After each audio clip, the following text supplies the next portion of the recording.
Bethany Miller. I work in the Economic Development Department for Stafford County, and my role is to manage the existing business program here. So I am the county's staff person who is assigned to connecting our existing businesses with resources and information that help them grow. And in doing that, this department has made lots of partnership relationships. We've got relationships with the community college system, with state agencies, with the federal government, with private industry, so that we can provide a comprehensive program and approach to, meeting your needs accurately and in a timely fashion. I'll just quickly go over the agenda because all of you don't have printed copies of that. Obviously, I'm giving a little introduction right now. Then we'll have a quick franchising overview. This part of the program was something that we weren't sure if we were going to offer or not, but I think franchising opportunities, if you're just deciding whether or not you want to start a business, can be kind of intriguing. There may be lots of questions that you have about them, so I wanted to get an early 20 minutes on what franchising opportunities had to offer. So we'll talk about that for just a quick little while, and then if some of you want to learn more about that, you can break away towards the end of the workshop or seminar and get some more in-depth information about those types of opportunities. Then we'll have 2 presentations from the UMW Small Business Development Center, one on business startup information offered by Susan Ball, and one on business planning and the Blueprint Way by Mary Parnell. And I forgot to mention that the franchise information will be offered by Heather Rosen. Then we'll have some marketing information from Leah James. She's with Germanna Community College. Jeff Rouse will offer a presentation on the SBA 504 loan program. We'll break for 10 minutes then. Then Will Veers, who is out in the lobby area greeting you all this morning, will provide some information about the Department of Business Assistance's new microloan program. Then we'll have 2 presentations about financing strategies and opportunities that are offered by sort of some partners of the SBDC represented by SunTrust and Stellar One Banks. They'll talk about money management for non-financial managers, which should be really important probably to most of you, and then maximizing your borrowing power in the 2012 economy. And during that time, that's when you would break out for the franchising information if you wanted to get more of that. I will turn things over to Heather Rosen, and she will talk about franchising. She'll provide an overview. So.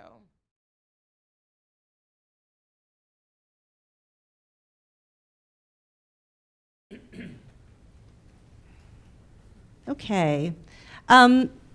This is as Bethany had described, this is a express version of a presentation that I do for a lot of government agencies and also some private groups on franchising. There's a lot of information here, but we have 20 minutes. So what I wanted to do was just give you an idea of the kinds of things to think about with a franchise. There's a lot of myths about franchising that I normally cover during the presentation. I'll just touch briefly on those. But what I want you to come away from here with is what's out there. A lot of people think that it's fast food, and there's a lot more than that. So I want you to come away with what's out there, and is this something that is worth spending some time looking into if you're thinking about starting a business? Because as you probably already know about franchises, they're a way to get into business quickly.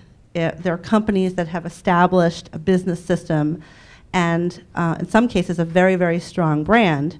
And you learn from them on how to conduct this business, and then you start the business, and you've already established yourself as a reputable player in the industry. But it's not for everybody, and I'll talk a little bit about who's it for, who's it not for, what are some of the pros and the cons of this type of business entity.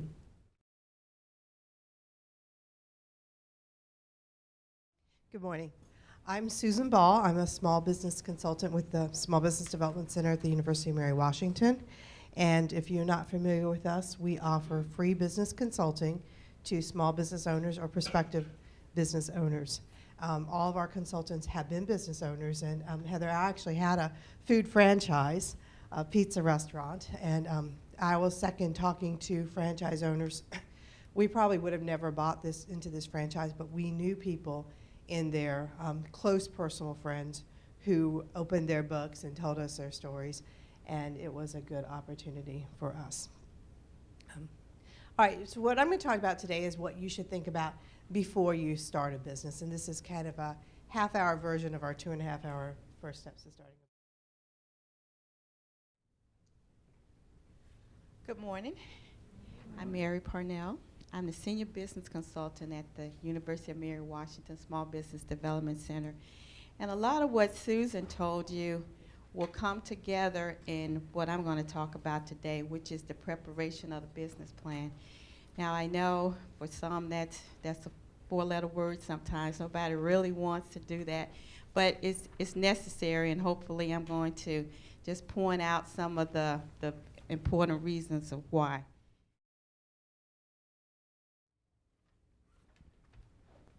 Hi, I'm Leah James. I'm with Germanna Community College. I'm the Community Relations Coordinator, and I also teach courses in the evening on social media marketing, as well as consult small businesses on social media marketing. I'll just wait for but today we're actually going to talk about marketing in general and bringing together traditional marketing with social media. We didn't have too much attrition. I appreciate everyone staying. My name's Jeff Rouse. I'm president of Redco 504. Redco stands for the Rappahannock Economic Development Corporation. We're a company that's 30 years old. We were founded in 1983, which is about the time that the SBA 504 loan program was established. We're what's called a Certified Development Company, or a CDC, a little different than the other CDC. There are about 300 CDCs around the country, and there are 4 in Virginia. We're all regulated by the SBA. We're a private company, actually a nonprofit, but we all have the same rules, regulations, the same rates and terms on our 504 loans all around the country. But we're headquartered in Fredericksburg, right there in Eagles Village, but we can fund projects anywhere throughout the state. If you look on the back page, this is one of the things that my agency does, the Business One Stop. And, it's kind of one of these online things where you can, get your business kind of skeletally set up, get all your licenses and permits lined up so that you can jump into business, or at least be ready enough that you can come to the University of Mary Washington SBDC and tell them you got a business and you're ready to go. Do a little bit of clicking. Well, thanks for your time this morning. My name is Andy Kerr. I'm a commercial banker and the market president for SunTrust Bank here in Fredericksburg. And was asked this morning to talk about money management for non-financial managers. And what I thought might be helpful to everyone here, because it really plays a role in everyone's business, actually even for yourself personally, is really to talk a little bit about cash flow. Thankfully, the bank, we had this presentation, 10 ways to improve your cash flow. So try to be mindful of that. I'm Kent Schrader. I'm with Stellar One Bank. I'm a commercial relationship manager, and I'm very pleased to be here today. And I was looking forward to presenting to you some information on maximizing your borrowing power. Well, I hope this information will be helpful. It's a lot of information to go through, so I'm going to try to go through it very quickly. And Andy and I have coordinated, so we shouldn't duplicate too much. But I'm going to go ahead and just give you some of the basics, and I'll just kind of lean to the PowerPoint.